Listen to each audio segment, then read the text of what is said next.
What's up, everybody? This is Justin from Me, Myself, and Dice, a channel dedicated to solo board gaming. We've been playing Marvel Champions. We've done Scenario 1 of the Rise of the Red Skull campaign. Before we move on to Scenario 2, we're going to take a look at our heroes. That's right, we're going to do a little bit of deck tweaking, and we need to get our campaign rewards. We're also going to set up the Absorbing Man scenario while we're at it, and be ready for the next playthrough. So what are we waiting for? Let's get down to the table.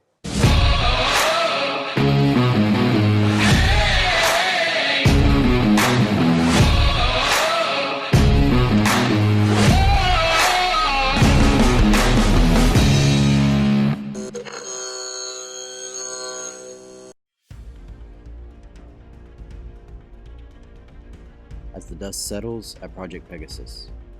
Give up, Crossbones. Game over. You fools. I never wanted the tech. I just needed to give Madam Hydra time to make off with the stone. And now I'm here to cover her escape.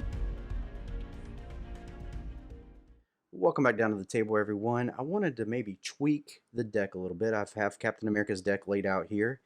I didn't feel like we quite utilized the potential of his allies in the leadership deck and how his deck was built. The main cards in his deck center around Avengers Tower, which increases the number of allies so that you can have a 4 limit as long as they all have the Avenger ability, and it reduces the cost along with Captain America's ability to reduce the cost. And then these 3 cards right here: Honorary Avenger, Avengers Assemble, and Strength in Numbers. Strength in Numbers says exhaust any number of allies you control, draw 1 card for each ally exhausted this way, and that combos well with Avengers Assemble. Ready each Avenger character you control until the end of the phase. Each Avenger character in play gets +1 thwart and +1 attack. Those are a strong combo. And then put this on something like Agent 13 or Mockingbird, who doesn't have the Avenger trait, or even another Avenger. They get the Avenger trait, which allows them to be part of the 4 out, and they get +1 to their hit points. So those cards, along with Make the Call, which allows us to pull cards out of our discard pile, I felt like we should have had more allies out. So I pulled out the allies from the Rise of the Red Skull expansion that were in Hawkeye's deck. U.S. Agent, Goliath, Hawkeye, the Kate Bishop version, War Machine, which is a neutral, and Black Knight. Now all are Avengers, so all will work well with the Avengers theme going on here. Considering through what all of them had to offer, I picked Black Knight to add to our deck. Now you can have anywhere between 40 and 50 cards in your deck, so the good rule of thumb is to keep 40. So I needed to discard something, and I believe Quinjet we can do with only 2 of these. Everything else I want to see regularly. We only have 1 Avengers Tower, so I think we can live without 1 Quinjet. So that's our new deck. Our new addition is Black Knight. He has a thwart of 1, attack of 2, and his basic attack gains piercing.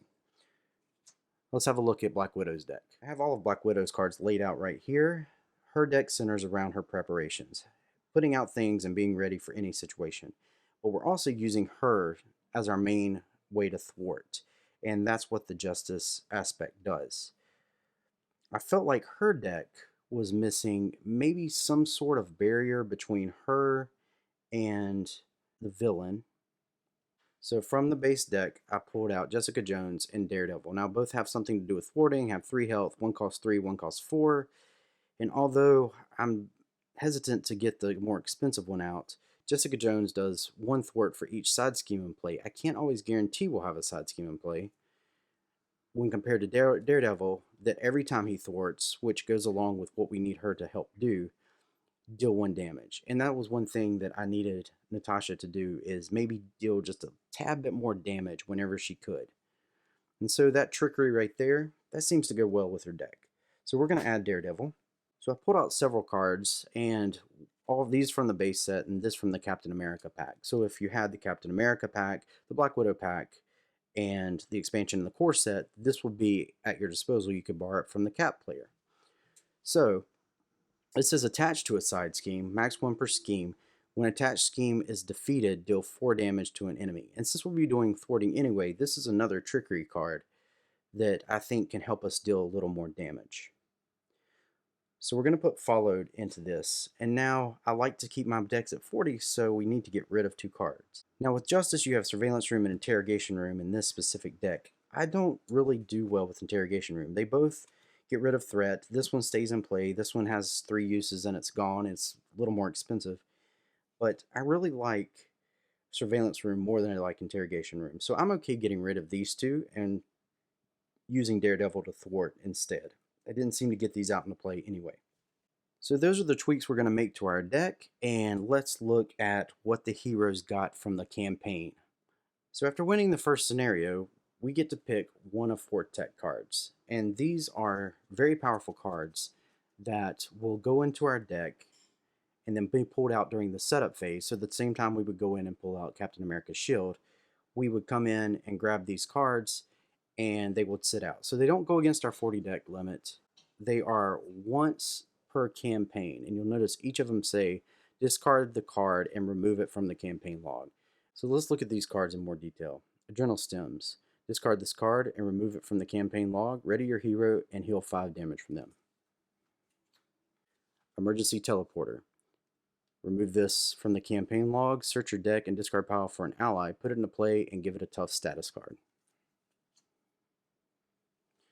Laser Cannon. Discard this card, remove it from campaign log, deal 5 damage to the villain and each enemy engaged with you. And then Tactical Scanner. Discard this card, remove it from the campaign log, draw 5 cards. Now with what we just did to Cap's deck and going very heavy on allies, I think that Emergency Teleporter and being able to get an ally from our discard pile and put a tough status on it, that could help us a lot. And then all of these are good for Black Widow, but I think that drawing 5 cards, she doesn't have an innate way to draw more cards except when she's flipped over into an alter ego side, and we didn't have to do much of that, and hopefully we won't have to do much of that. So I think that having an emergency situation where we need to draw cards, that would be really good for Black Widow. Okay, we remove these 2 back to the box, and let's go ahead and set up for the next scenario. So to set up for the next scenario, we need to grab our villain, Absorbing Man. He's going to have 24 hit points on his level 1. He only has 1 main scheme, None Shall Pass. To make the encounter deck, we need the Absorbing Man deck. We need Hydra Patrol, as well as the standard deck from the core set. Of course, we need our 2 obligations, Man Out of Time and Burn Notice. And for the campaign, the 2 cards we drew in the last scenario, Energy Shield, Exosuit, the Experimental Weapons deck, those 2 cards are still with the villain and are going to follow us around. So we shuffle all of this together and set it up.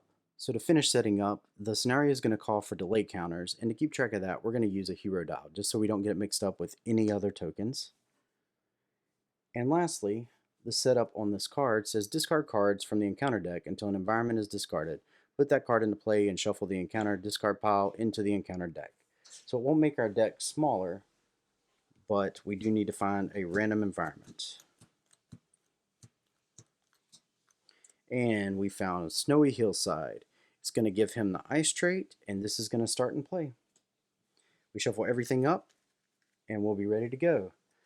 So until next time, happy gaming.